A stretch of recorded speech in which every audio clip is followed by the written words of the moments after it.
ઝાંસીની રાણીએ જ્યારે લક્ષ્મીબાઈએ બલિદાન આપી દીધું દેશ માટે, અને પછી દેશ આખામાં ક્રાંતિ ધીમી પડી ગઈ હતી, અને ઓખાના દરિયા કાંઠેથી દ્વારકાધીશને નમન કરી અને વાઘેરો ઉભા થયા.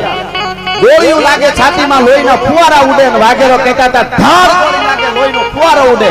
દ્વારકા પાંદિયાય ધાર ગોળી લાગે, દ્વારકા પાંદિયાય એ ગોળીઓ ખાતા હતા. અને એ મૂળુ માણેક જેટલો સુરવીરતા, જેટલી તરવાર ચલાવી શકે ધર્મ માટે, દેશ માટે, એટલી પાછી ધર્મ પ્રત્યે અને ભગવાન પ્રત્યે કેટલી ખેવના, એની આ વાત નાનકડી કરું. એ મૂળુ માણેક 150 ઘોડે સવારો લઈ અને કોડીનાર ભાંગવા જ્યારે ખાબકેલા, સાંભળજો, 150 ઘોડે સવારો બાગડતા બાગડતા બાગડતા બાગડતા આવે છે. ભાગા નાખતા રકાબ કવિ ધાગા ધાગા ભારી ભાગા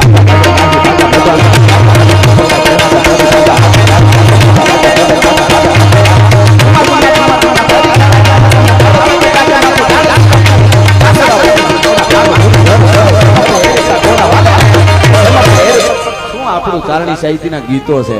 ગાંડી ગીરમાં તમે દર્શન કરવા માટે, ગીરના દર્શન કરવા માટે આવો અને ધીરા ધીરા ધીરા ધીરા રાવલને કાંઠે, હિંગવડાને હિરણને કાંઠે જાતા હો, અને ઓસિંતાનો ડાલા મતો કરમડીના ધુઆ આડોથી આમ નીકળે, અને ઈ કોઈ ક્રીટમાં ચારણ જોઈ જાય અજીતભાઈ, તો ચારણ શું કહે, કેવો હાવલ પંજા નાખતો ગાવ્યો સિંહ ડાલા મતો ડાળ ડાળ ડાળ આડીયો તેનો સુંદર આલા બોતોલા દૂધ આલા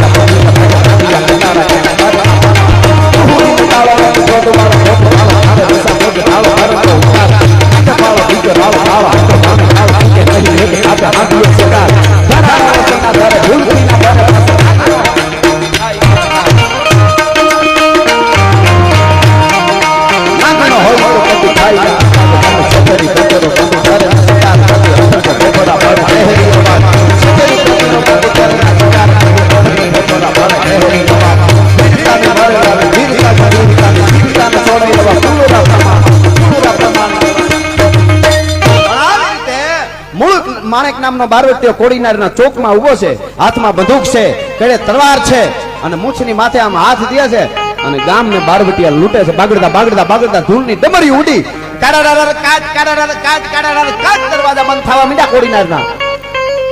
એમાં નગર શેઠનો 7-8 વર્ષનો બાળક દીકરો, કોડીનારના નગર શેઠનો એકનો એક લાડકો દીકરો, એનો જન્મ દિવસ, અને ઈ બાળકને એના માએ મોરહાર હાચો પહેરાવેલો ગળામાં, પગમાં હોનાનો તોડો, અને રમતું રમતું બાળક છે એ આમ બજારમાં નીકળી ગયું. માની નજર પડી, તૈડમાંથી જોયું કે મારો દીકરો એકલો બજારમાં, અને એને બારવટીયાએ મૂળ માણેકના માણસોએ પકડ્યો છોકરાને, પણ સિંહના પંજામાં બકરી આવી જાય માને ખબર પડી ગઈ કે આજ મારો દીકરો ગયો, મારી નાખશે.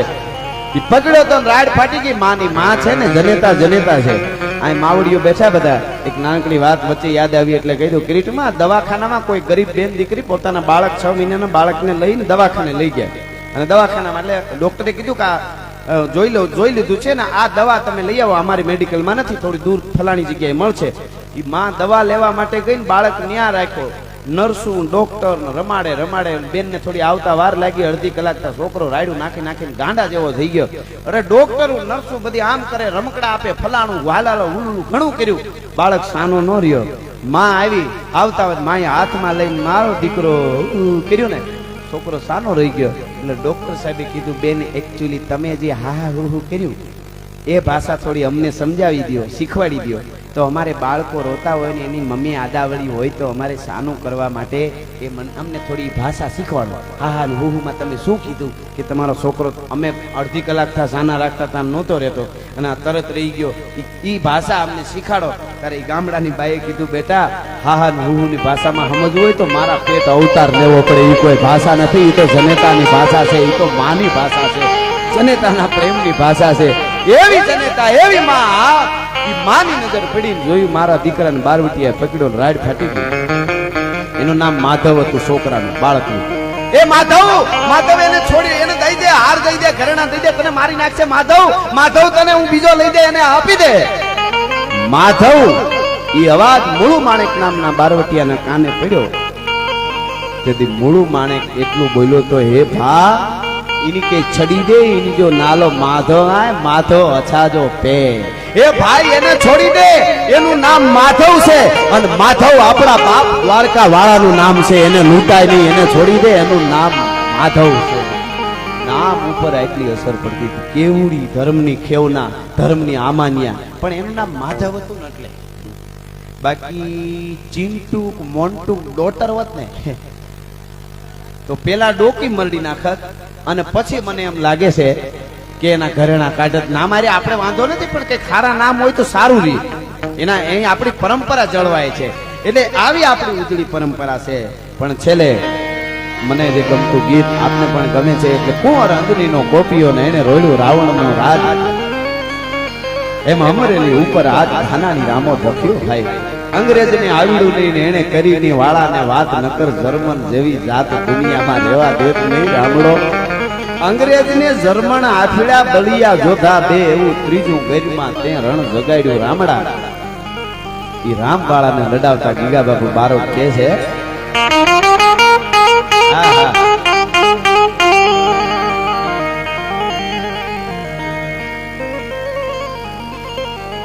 ચુમ્માલીસ 90 નંબરની ગાડી ઘણી બધી ગાડીઓને રોકીને ઊભી છે, તો એકચ્યુઅલી જરા ઘટાવી લેજો.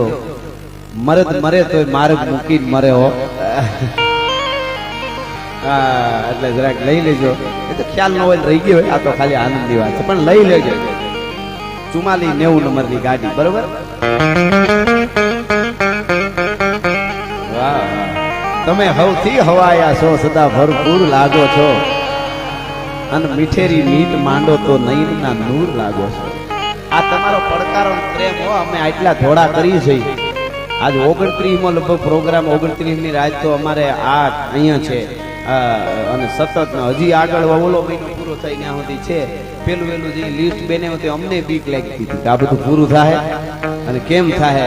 પણ આખો દી થાક્યા હોય, ઊંઘ ઓછી થઈ હોય, થયું હોય, ફલાણું ઢીકડું કિલોમીટર કાપ્યા હોય, અહીંયા આવી તમે પડકારો કરો તો ખમા તમને એમ થઈ જાય, હો ભાઈ બધોય થાક ઉતરી જાય છે. એટલે આ મારા ચાહક મિત્રો માટે આ તમે સૌથી હવાયા છો, સદા ભરપૂર લાગો છો, ને મીઠેરી મીઠ માંડો તો નયનના નૂર લાગો છો. હવે સાંભળજો, અમે નાના જરણ માયના તમે તાણી જવાના શું? એ થાનિયાણા વાળાઓ અને આજુબાજુના બધા આવેલા મિત્રો, અમે તમને નાનું ઝરણું માન્યા હતા. ઝરણું કોઈ તાણી હેડી, પણ એ અમારો વેમ હતો. અમે નાના ઝરણ માન્યા, તમે તાણી જવાના શું? પણ તમારા નેણ જોયા તો હિરણના પૂર લાગો છો. અને યુવાનો માટે હવે નીકળી મજા આવે છે. મળો છો એકલા સામે પૂણો અંકુર લાગો છો. પૂણો અંકુર જે પેલી વાવણી થાય છોડ ઉગે ને જયારે બી માંથી ખેતરમાં માંડવી કપા ત્યારે વળેલો હોય, મર્યાદા વળો, માથું ઉઠ્યું હોય, પછી ધીરે ધીરે ઉભો થયા. મળો છો એકલા સામે પૂણો અંકુર લાગો છો, અને તમારી સૈરુ સાથે ગાંડા તૂર લાગો છો. તમારી સૈરુ સાથે ગાંડા તમે સૌથી હવાય. હવે નીકળી થોડી ભારિયાની છે, પણ મજા આવશે, વજન વાળી છે. અમે તો લોહી પણ રેડ્યા તમારા રંગ બદલાવા. અમે તો લોહી પણ રેડ્યા તમારા રંગ બદલાવા. તમે પીળાશ ના મૂકી હલ્દીની ધૂળ લાગો છો. આ મહાપુરુષો માટેની કડી છે. આપણને આપ માટે શાસ્ત્રો આપ્યા, ભજનો આપ્યા, ભક્તિના આવા વાળા જગ્યાઓ આપી.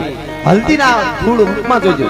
હલ્દીના મેદાનમાં તમે આજે જાવ તો એક આખી રક્તતલાઈ કહેવાય છે. રક્તતલાઈ નામનો એક આખું સ્થળ છે. સેટે ધાર ઉપર ચડીને જોવો તો લાલ લાગે. શું કામે? એ યુદ્ધમાં એટલા લોહી રેડાના. રક્તતલાઈ નામ પડી ગયું. સેટેથી લાલ લાગે, પણ ન્યા જઈને ધૂળની આમ મુઠ્ઠી ભરીને આમ આમ કરીને આમ કરો તો હાથ પીળો થઈ જાય, પીળો દેખાય.